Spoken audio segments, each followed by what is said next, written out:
एक महिला अपने पति को कॉल करती है और कॉल करने के बाद कुछ चीज मेडिकल से लाने के लिए कहती है। वो आदमी इस चीज को याद कर लेता है और पूरा दिन अपना काम खत्म करने के बाद जब रात को घर पर जा रहा होता है तो वो मेडिकल स्टोर पे जाता है। जब वो मेडिकल स्टोर पे पहुंचता है तो वहां पे काफी ज्यादा भीड़ होती है। अब थोड़ी ही देर में वो भीड़ खत्म हो जाती है। तो जो मेडिकल स्टोर का जो आदमी होता है वो इस आदमी को पूछता है कि आखिर आपको क्या चाहिए। तो ये आदमी कहता है कि मुझे कुछ शक्तिवर्धक गोलियां चाहिए। तो मेडिकल स्टोर वाला एक रैपर लाके इस आदमी को दे देता है। अब गोलियों का जो एक रैपर होता है उसको देखकर वो आदमी कहता है कि मुझे ये एक नहीं इससे ज्यादा तादाद में चाहिए। तो मेडिकल स्टोर वाला उसको टोटल 8 रैपर शक्तिवर्धक गोलियों की देता है। ये आदमी वहां पे उसके पैसे चुका कर घर पे आ जाता है। घर पे आने के बाद खाना खाता है और फिर कुछ गोलियां खाता है और फिर दोनों पति पत्नी सो जाते हैं। अब पत्नी दूसरे दिन सुबह उठ जाती है लेकिन ये आदमी नहीं उठता है। जब बीवी इस आदमी को जगाने की कोशिश करती है तो पता चलता है कि उसके पति की मौत हो चुकी है। वो काफी ज्यादा चिल्लाने लगती है, रोने लगती है और उसकी आवाज को सुनकर अड़ोस पड़ोस के लोग भी इसके घर पे आ जाते हैं। जब घर पे वो लोग पहुंचते हैं तो पता चलता है कि इसके पति की मौत हो चुकी है। अब वो लोग उस आदमी का जो भी रीति रिवाज होता है उसके हिसाब से उसको दफन कर देते हैं और फिर उसका पूरा क्रियाक्रम कर लेते हैं। अब इसको दफन करने के बाद जब 24 घंटे बीतते हैं तो एक ऐसी बात सामने आती है जिसको सुनकर हर कोई चौंक जाता है। दरअसल ये पता चलता है कि उस आदमी की जो डेथ है वो नेचुरल नहीं हुई थी लेकिन किसी ने उसका मर्डर कर दिया था। तो आखिर क्या थी पूरी घटना और क्या है इसकी पूरी कहानी, सच्ची कहानी जानने की हम कोशिश करेंगे आज की इस वीडियो में आगे बढ़े उससे पहले अगर हमारे चैनल पर नया है तो रिक्वेस्ट है चैनल को सब्सक्राइब जरूर से करें ताकि जब भी हमारी कोई नई वीडियो आए उसका नोटिफिकेशन आपको मिलता रहे। साथ ही इस वीडियो में दी गई जानकारी अगर आपको अच्छी लगे तो वीडियो को लाइक भी जरूर से करें। चलिए आज की वीडियो को शुरू करते हैं। दरअसल आज की ये जो घटना है ये घटना है कानपुर के ध्रुव नगर इलाके की। ध्रुव नगर इलाके में 19 जनवरी सुबह करीब 6:30 बजे एक महिला काफी ज्यादा चिल्लाने और रोने लगती है जिसका नाम सबाना होता है। उसके रोने और चिल्लाने की आवाज को सुनकर अड़ोस पड़ोस के लोग वहां पे इकट्ठा हो जाते हैं और घर के अंदर आ जाते हैं। जब घर के अंदर वो आते हैं तो देखते हैं कि उसके जो पति है जिसका नाम आबिद अली था उसकी मौत हो चुकी है और ये महिला काफी ज्यादा रो रही है और वो रोते हुए अपने भाई सलीम को कॉल करती है। सामने से सलीम कॉल उठाता है और जब कॉल उठाता है तो ये महिला कहती है कि तुम्हारे जीजा जी की मौत हो चुकी है और काफी ज्यादा वो रोने भी लगती है। जब ये बात वो सुनता है तो काफी ज्यादा चौंक जाता है और वो तुरंत ही अपने भांजे को उसके साथ लेकर इसके घर पे आ जाता है। जब वो घर पे पहुंचता है तो वहां पे काफी ज्यादा भीड़ लगी हुई थी और सारी चीजों को वो देखता है और देखने के बाद वो तुरंत ही पुलिस को कॉल करता है। पुलिस को कॉल करने के बाद बिठूर थाना क्षेत्र से पुलिस की एक टीम यहाँ पे आ जाती है। पुलिस यहाँ पे आने के बाद सारी चीजों का मुआयना करती है और वहां जो चीजें होती है वो वहां से सबूत जुटाने की कोशिश करती है और उस लाश को अपने कब्जे में लेती है। लाश को कब्जे में लेने के बाद उसका पंचनामा कर रही होती है तभी उसकी जब जो कपड़े होते हैं उसकी जब तलाशी ली जाती है तो उसकी जेब में से 8 रैपर खाली गोलियों के मिलते हैं। जब उस रैपर को चेक कर दिया जाता है तो पता चलता है कि जो सारे रैपर है वो शक्तिवर्धक गोलियों के हैं। जब इस रैपर के बारे में उसकी बीवी से पूछताछ की जाती है तो बीवी का ये कहना होता है कि ये सारी गोलियां उसने ही मंगवाई थी। अब पुलिस ज्यादा कुछ पूछताछ नहीं करती है और उसकी लाश को अपने कब्जे में लेती है और फिर पोस्टमार्टम के लिए भेज देती है। कुछ देर के बाद पोस्टमार्टम होकर वो लाश घर पर वापस आ जाती है और जब लाश वापस आती है तो आसपास के सभी लोग और ये जो इसके जो रिश्तेदार थे सभी लोग मिलकर अपने रीति रिवाज के हिसाब से इस आदमी को दफन कर देते हैं और सारा क्रियाक्रम कर देते हैं।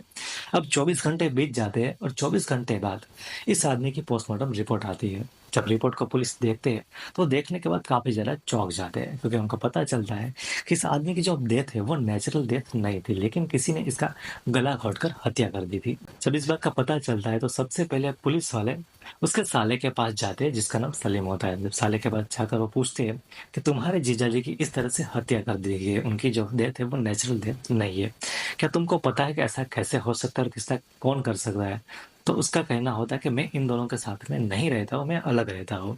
ये दोनों पति पत्नी ही यहाँ पे रहते हैं। तो अब पुलिस उसकी बीवी से पूछताछ करती है लेकिन जो उसकी बीवी होती है वो ज्यादा कुछ सही से बताती नहीं है। वो इधर उधर की बातें करने लगती है, बातों को घुमाने लगती है। अब पुलिस को उसके ऊपर शक होता है तो वो अब उसका मोबाइल नंबर, उसका मोबाइल ले लेते हैं। साथ ही जो आबिद अली था उसका भी मोबाइल और उसका मोबाइल नंबर ले लेते हैं। अब दोनों के नंबर को ट्रेसिंग पर लगाया जाता है, उसके सीडीआर को निकाला जाता है। जब सीडीआर को निकाला जाता है तो पता चलता है कि जो आबिद अली है, वो तो एकदम क्लियर था, वहाँ पे उसको ऐसा कोई भी सस्पेक्ट चीज़ें देखने को नहीं मिलती है। लेकिन जब शबाना की सीडीआर को देखा जाता है, तो पता चलता है कि जो जो शबाना है, वो किसी एक लड़के से काफ़ी ज़्यादा बातचीत कर रही थी। उस नंबर को जब देखा जाता है, तो पता चलता है कि वो एक लड़के का नंबर था, जो कि 20 साल का था और जो दिल्ली में रहता था। उसके बारे में जब जानकारी जुटाई जाती है, तो पता चलता है कि उस लड़के का नाम रेहान है और वो 20 साल का है। अब यहाँ पर इसके बारे में उसके साले से पूछताछ की जाती है कि जो रेहान है, वो कौन है और किसका रिश्तेदार है? क्या वो लड़की वालों का रिश्तेदार है या तो फिर लड़के वालों का रिश्तेदार है? तो उसके साले का ये कहना होता है कि रेहान किसी का भी रिश्तेदार नहीं है। अब क्योंकि वो किसी का भी रिश्तेदार भी नहीं था और ये काफ़ी ज़्यादा बातचीत कर रही थी, जिसके चलते अब पुलिस को इसके ऊपर काफ़ी ज़्यादा शक होने लगा था। जिसके चलते पुलिस अब दिल्ली से उस लड़के को ढूँढ कर यहाँ पे लेके आती है और फिर उसकी और उसकी बीवी की दोनों की अच्छे से पूछताछ करते हैं। जब कड़ी पूछताछ होती है, तो वो दोनों टूट जाते हैं और सारी कहानी वो बताते हैं। अब शबाना का कहना होता है कि करीब 2024 के शुरुआत में उसने इंस्टाग्राम में अपना एक आईडी बनाया था। अपना आईडी बनाने के बाद वो वहाँ पे फ़ोटो पोस्ट करती थी। दरअसल जब वो फ़ोटो पोस्ट करती थी, तो वो अपनी हाल की फ़ोटो को पोस्ट नहीं करती थी, लेकिन अब जो है 20-22 साल पुरानी जो भी उसकी फ़ोटोज़ थी, उन फ़ोटोज़ को पोस्ट करती थी। अब दूसरी तरफ रेहान नाम का ये लड़का, वो भी इंस्टाग्राम यूज़ करता था और वो ऐसे इंस्टाग्राम पे कुछ चीज़ें वो देख रहा था। तभी जो शबाना की जो आईडी है, वो उसके सामने आती है। उस आईडी को वो चेक करता है। उसके अंदर वो फ़ोटोज़ को देखता है, फ़ोटोज़ को लाइक करता है, कमेंट करता है। अब यहाँ पर जब जब वो शबाना फ़ोटोज़ को अपलोड करती थी, ये उन फ़ोटो को देखकर लाइक करता था, कमेंट भी किया करता था और एक बार हिम्मत करके वो मैसेज भी करता है। मैसेज करने के बाद यहाँ से शबाना उस मैसेज की रिप्लाई करती है और दोनों के बीच में बातचीत शुरू होती है। कुछ दिन बातचीत करने के बाद दोनों अपने मोबाइल नंबर एक्सचेंज करते हैं। अब दोनों मोबाइल पे बातचीत करने लगते हैं। अब यहाँ पर इन दोनों के बीच में दोस्ती हो जाती है और दोस्ती अब प्यार में बदल जाती है।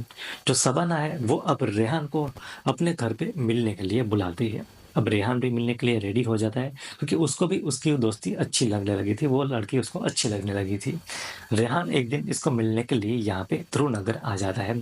कानपुर आने के बाद जब वो ध्रुव नगर में शबाना से मिलता है, तो देखता है कि इसकी उम्र काफ़ी बड़ी है। जो दरअसल उसने जो फ़ोटोज़ देखे थे, वो काफ़ी छोटी लड़की की फ़ोटोज़ थी, मतलब कि 20 साल पुराने फ़ोटोज़ थे। इसके बारे में दोनों बातचीत करते हैं, लेकिन फिर भी रेहान अब इस लड़की को पसंद करने लगा था, शबाना को। शबाना अपने बारे में बताती है, अपने पति के बारे में बताती है और अपने बच्चे के बारे में भी बताती है, लेकिन वो कहती है कि वो अपने पति के साथ खुश नहीं है, क्योंकि उसका पति काफ़ी ज़्यादा उसके साथ मारपीट करता है।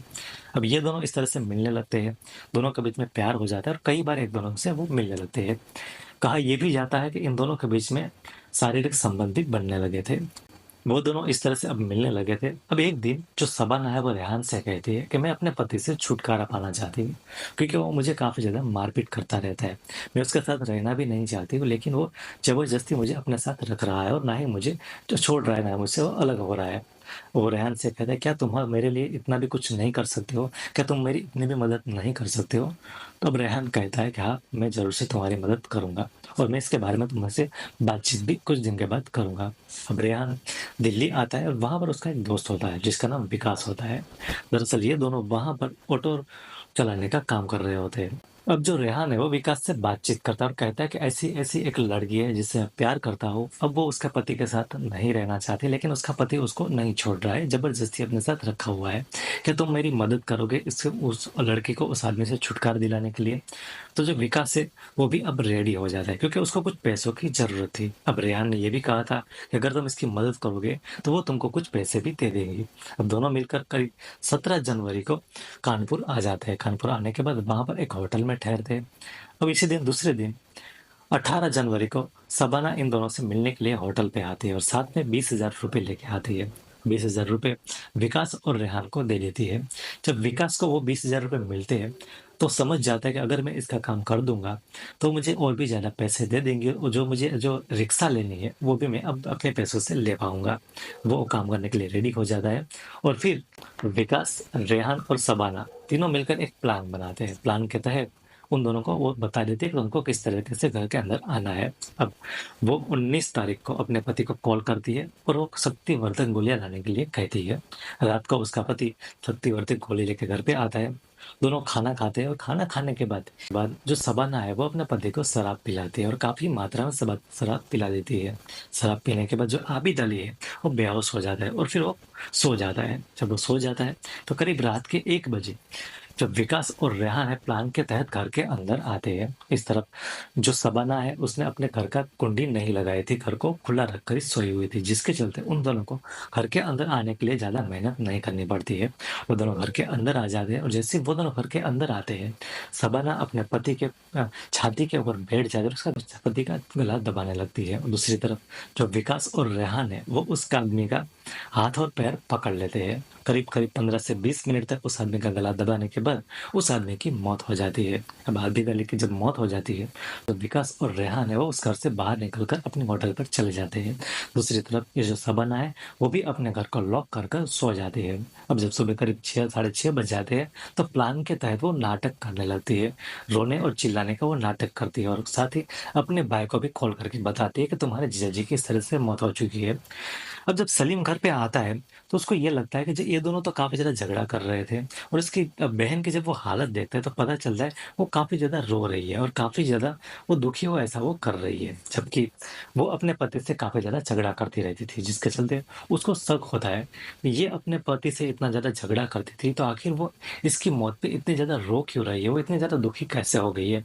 जब उसको इस बात का शक होता है तो समझ जाता है कि कहीं ना कहीं मेरी बहन का ही इसमें कुछ हाथ है, जिसके चलते वो पुलिस को कॉल करता है और इसकी एफआईआर दर्ज करवाता है और उसकी बॉडी की पोस्टमार्टम करने के लिए भी वो कहता है। और जब पोस्टमार्टम होता है तो सारी सच्चाई बाहर आ जाती है।